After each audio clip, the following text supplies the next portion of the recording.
Hi, in this lesson, we're learning about email addresses for online course businesses so that you can have great emails going out, coming in, and your business is working automatically.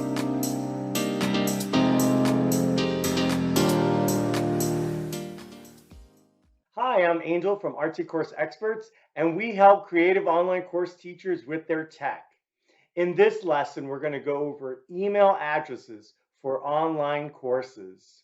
We're going to go over what are email addresses, why should you have multiple email addresses, what are the main email addresses you should have, and even get into aliases, which is a great shortcut to manage your cost and manage your productivity. Let's start off with what are email addresses. So email addresses identify a specific destination for a domain, and the specific location provides all the information to receive and send. This is just like a very specific home address.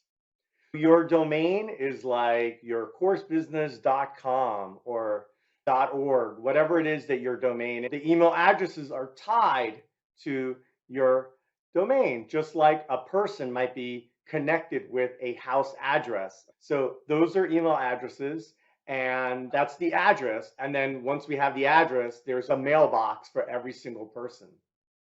Another question would be, why do I need multiple addresses? Well, there's a couple of key reasons why you would want multiple email addresses. First of all, you would want meaningful names. So when you're sending an email from support or to billing or sales or to your name as the business owner, you would want those to go to different places, and you want it to be meaningful so that the sender knows who they're sending it to. And if you send emails to somebody else, you want it to have a really meaningful name, like from support. Secondly, it helps you manage the spam and the blocks that happen. So there's a lot of things that happen behind the scenes when emails are coming, especially when we're talking about hundreds or thousands of emails. If people start clicking, I don't know this, or it's junk, or that address is not on my friends list, all these little signals send messages to the email service providers, and there's laws and rules where after a while, if there's a lot of spam, you would want to be able to control that. You wouldn't want it to affect your main email, just your marketing email, and you could change that, or you can maybe request a new server for your email marketing server so that you can get off the spam list. Whether you did it or not, it doesn't matter. A particular email might get flagged for that. Finally, to protect from hackers, you could have an email that maybe got hacked. It's either being used or something is happening with that email. If they know about that email or that email is in a problem situation, you don't want to be using that email for your billing and taxes and payroll. You would want to separate those out so that you could have different emails for different uses.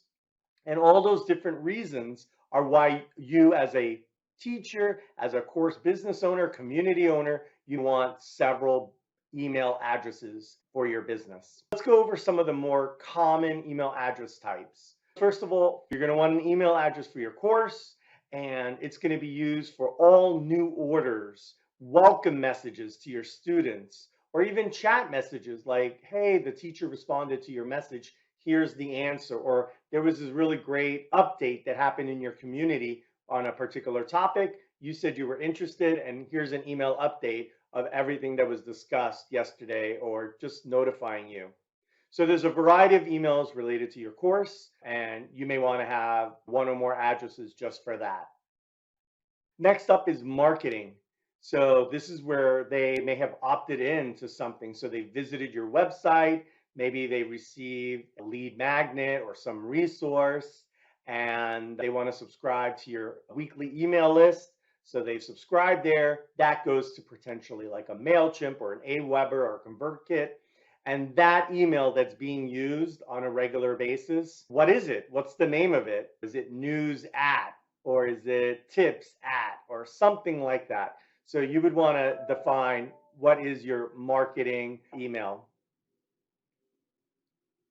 Next up is your personal email. So this is for you as a business owner and as the lead teacher. Some people are going to respond directly to you, whether it's students or maybe they're business affiliates, partnerships. Maybe you're working with tech support for a vendor on a totally different topic, but they're emailing you as the lead teacher and business owner. So what is it? Is it your first name? Is it some other code word that or an abbreviation? Or is it your full name? So this is your personal email for your business, and you're going to want to have that and have that distinct and different from some of these other emails that are being used.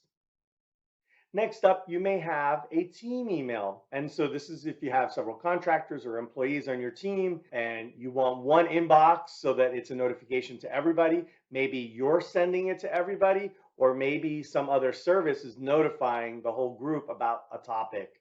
So you'll want to have this kind of group distribution email. And then, when you configure that email, you'll probably say, hey, for these one or two people, forward it to their Gmail, their Hotmail, etc. Next up is a support email.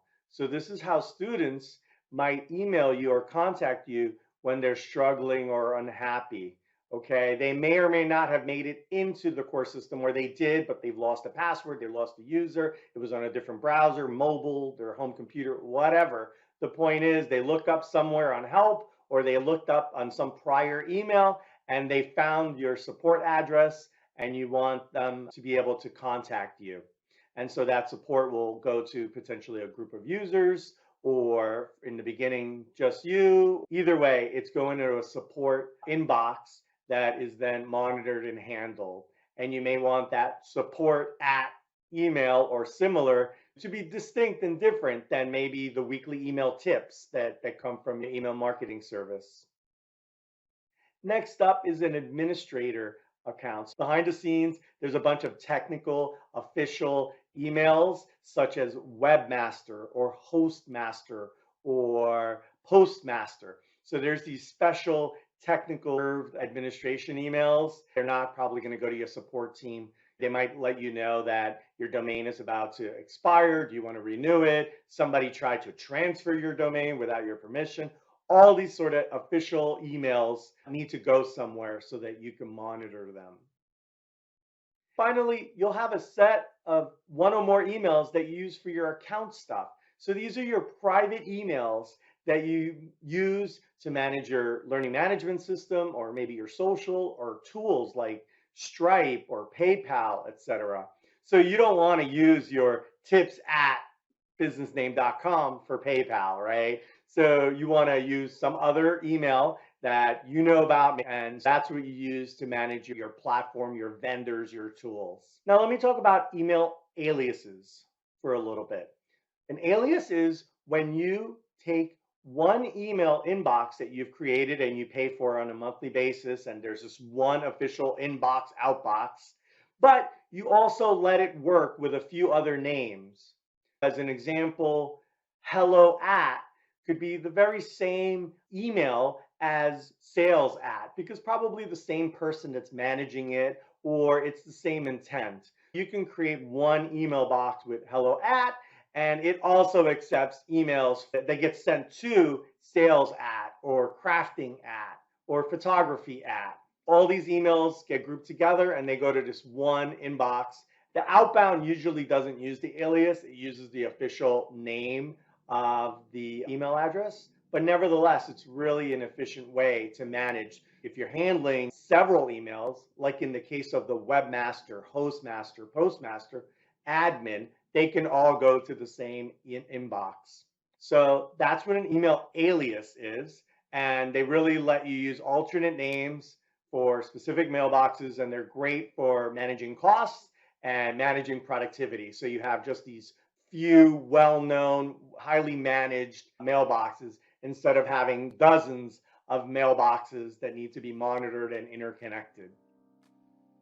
So now you're a lot smarter on email addresses and aliases, and there's more resources and information in the notes. Please subscribe to get more tips for creative online course teachers. And if you need any tech help with courses, communities, or teacher websites, visit www.artsycourseexperts.com. Talk to you soon.